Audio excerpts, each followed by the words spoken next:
Please welcome CEO Trump Hotels, Eric Danziger.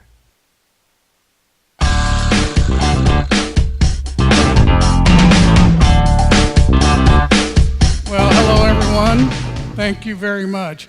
Listen, it normally takes me a couple hours to say hello. I've been given 5 minutes. I'm going to do exactly that, so let's get the hello done. And now let me move into my subject. I will be done in 5 minutes, although it is a subject I could talk for days about. My subject happens to be a leader who I would admire most and been influenced by the most. This is not a political comment. It is not a political party comment.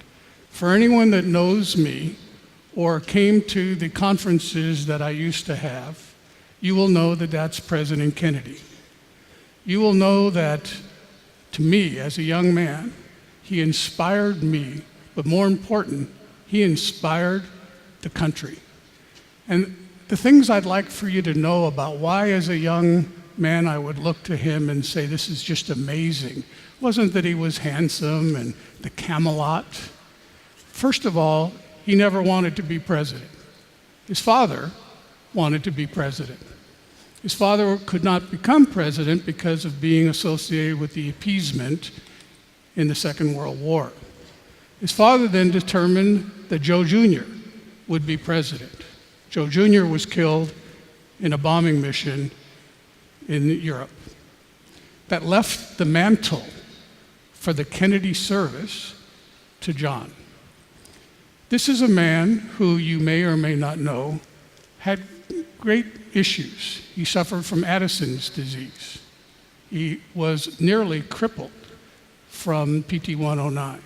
He was given last rites twice.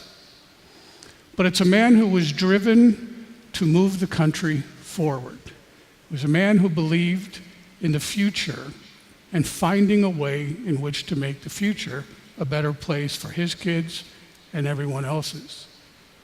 The thing that most amazed me is the man was 43 years old. 43 years old and had the courage. And if you think about our country in the 1960s, the general cabinet and other senior advisors averaged about 66 years old. The man goes in and starts taking on what was wrong and dealt with things that I don't know how you do at 43 in such a thoughtful and rational way to make things better. He took on civil rights. And although November 22nd stopped his ability to enact civil rights, which Lyndon Johnson did, he started it. In fact, as you may recall, when Johnson spoke 4 days after the assassination, he said, President Kennedy said at the inauguration, these things must be done. It may not be done in my administration, it may not even be done in our lifetime, but let us begin to do these things. Let's make equality. Let's make voting rights. Let's do those things because they are right. And you can imagine at that time in the country that was quite controversial and a problem for him. May or may not have contributed to his assassination. But he also did things to take on steel. Steel was messing with the American consumer, and he took it on. If you know the story of the 13 days of October of the Cuban Missile Crisis, every single advisor and every single military advisor and every single member of the cabinet said, you must bomb Cuba. It is the only way to stop this Russian interference. And he spent those 13 days trying to find a better answer, which he did with the blockade. And I believe that we're all here today because he took that action against the advice of all these much more knowledgeable people because he felt it was right. He did have a role in Vietnam. It started before him, but during his time, we had 500 advisors in Vietnam. He was, on November 20th, issued a memo inside the White House that said, I need for us to determine the way out. He just didn't get a chance to do it, and instead the war escalated. And then finally, what does a leader do? I think a leader says, we could be happy with just getting a little better next year, or 10% better next year, or 20% better next year.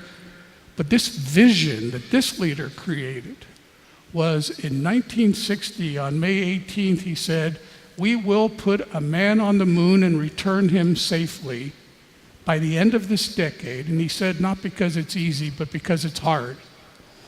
Please keep in mind that the entire technology which existed then was this big. We had no rocket ships capable of launching into space. We had not orbited yet.